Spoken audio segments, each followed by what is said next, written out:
Hello दोस्तों, आज की इस वीडियो के दौरान हम बात करने वाले हैं ब्राइटकॉम ग्रुप को लेकर। ब्राइटकॉम ग्रुप की तरफ से दोस्तों जो वीकली रिपोर्ट है वो ऑलरेडी जारी कर दी गई थी कल लेट नाइट को। पर इसमें काफ़ी कुछ जो चीज़ें थी वो काफ़ी राहत वाली देखने को मिली है। ट्रेडिंग सेशन के रिवोकेशन को लेकर काफ़ी बढ़िया अपडेट नज़र आई है।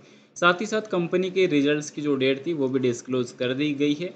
तो सबसे पहले बिजनेस को लेकर कंपनी की तरफ से जो अपडेट देखने को मिला है कि बिजनेस डेवलपमेंट टीम 18 से 23 मई तक पश्चिमी अमेरिका की सड़कों पर यात्रा कर रही थी। कवर किए गए क्षेत्र सीएटल, रेटन और सैन फ्रांसिस्को क्षेत्र, लॉस एंजल्स क्षेत्र जैसे जो कंपनी की जो बिजनेस से रिक्रूटमेंट के हिसाब से कंपनी ने ये चीज़ें यहाँ पे अपडेट की है। पर मेन चीज़ क्या है, निरसन और अनुपालन अद्यतन। हमने निरस्तीकरण आवेदन से संबंधित बीएससी अनुपालन आवश्यकताओं का महत्वपूर्ण प्रगति देखी है और इस प्रक्रिया के एक भाग के रूप में बीएससी शीघ्र ही साइट का दौरा करेगा।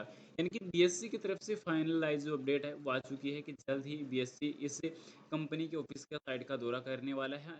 और हम जारी सूचीबद्ध पूंजी के 26 लाख शेयरों के बेमेल की समस्या का समाधान कर रहे हैं। इसके अलावा अतिरिक्त शेयरों को रद्द करने के लिए ईजीएम में भारी समर्थन प्राप्त हुआ है। सेबी और स्टॉक एक्सचेंज में अनापत्ति मतपत्र एनओसी प्राप्त करना, उसके अलावा अनुमोदन प्राप्त होने के बाद कटौती की योजना को एनसीएलटी के समक्ष प्रस्तुत करने की तैयारी की जा रही है। यानी कि जो प्राइस वगैरह में कटौती होगी तो उसके लिए अभी के टाइम एनसीएलटी से अभी अप्रूवल लेने के लिए सभी जो तैयारियां हैं वो भी कंपनी की होती हुई नजर आई है।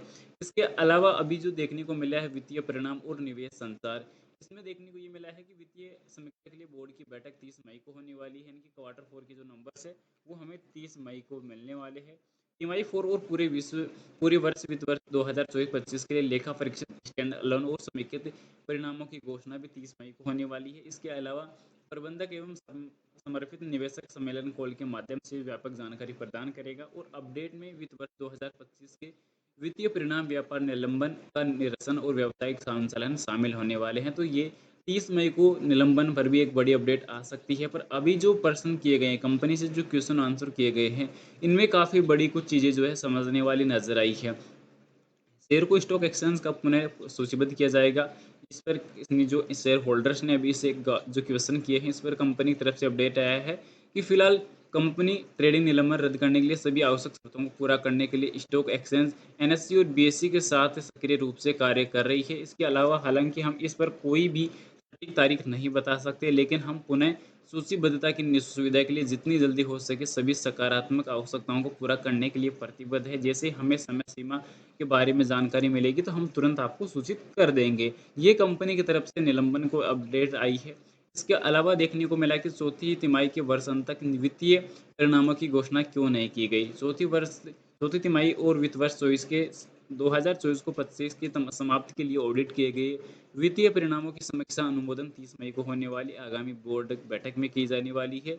और तिमाही परिणाम तिमाही समाप्ति के 45 दिनों के भीतर वर्ष अंत परिणाम वित्तीय समिति समाप्ति की जो 60 दिनों के भीतर प्रकाशित किया जाएंगे। यानी कि जो सालाना आधार पर भी जो नंबर है वो जल्दी अपडेट कर दिए जाएंगे। इसके अलावा देखने को मिला कि शेयर पूंजी कमी के लिए एनसीएलटी आवेदन स्थिति की समय सीमा क्या है। तो इस पर कंपनी ने जो अपडेट जारी किया है कि कंपनी ने जारी और सूचीबद्ध शेयर पूंजी में सामंजस्य स्थापित करने के लिए पूंजी कमी करने की तैयारी याचिका तैयार कर रही है। और हम स्टॉक एक्सचेंज और सेबी आवश्यक जो अनापत्ति है प्रमाण पत्र है, एनओसी जिसे कह सकते हैं शॉर्ट में, तो उनको प्राप्त करने के लिए काम कर रहे हैं। और हम अगले 3 से 4 सप्ताह के भीतर राष्ट्रीय कंपनी न्यायालय कानून न्यायाधिकरण एनसीएलटी के साथ याचिका दायर करने की उम्मीद कर रहे हैं। और याचिका दायर होने की प्रक्रिया आगे बढ़ने के बाद शेयर धारकों को तुरंत अपडेट कर दिया जाएगा।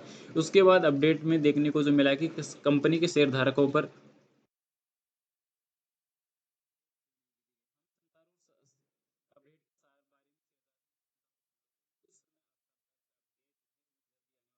कंपनी जो वीकली अपडेट जो जारी कर रही थी वो कंपनी ने बंद क्यों किया। तो कंपनी का ये मानना है कि हमारी तरफ से जो कुछ समय साप्ताहिक अपडेट प्रदान कर रही थी, हालांकि कानूनी और अनुपालन मुद्दों के बारे में चिंताओं के कारण हमारी कानूनी सलाहकार हमें कुछ अपडेट रोकने की देने से रोकने की सलाह दी है। तो इस वजह से जो कंपनी की तरफ से अपडेट नहीं आ रही थी। इसके अलावा शेयर धारक अपने निवेशित धन को सुरक्षित रूप से कैसे प्राप्तियां निकाल सकते हैं। तो चूंकि शेयर वर्तमान में ट्रेडिंग निलंबन के अधीन है, इसलिए समय पर स्टॉक एक्सचेंज को शेयर खरीदने या बेचने में असमर्थ है। निवेश की वसूली ट्रेडिंग निलंबन के सफल निरसन और शेयर दो के बाद में ही पुनः सूचीबद्धता पर निर्भर करती है, क्योंकि कंपनी इस प्रक्रिया की सुविधाजनक बनाने के लिए सभी अनुपालनों को हल करने के लिए सक्रिय रूप से कार्य कर रही है। तो शेयरधारकों का जो पैसा है वो तभी निकल पाएगा जब तक कि कंपनी का ट्रेडिंग सेशन है वो स्टार्ट हो पाएगी। कंपनी के ट्रेडिंग सेशन को लेकर भी अपडेट ऑलरेडी अभी आई नहीं है, पर अभी कंपनी के रिजल्ट्स को लेकर अपडेट आ चुकी थी कि कंपनी के जो नंबर्स है वो 30 मई को आने वाले हैं।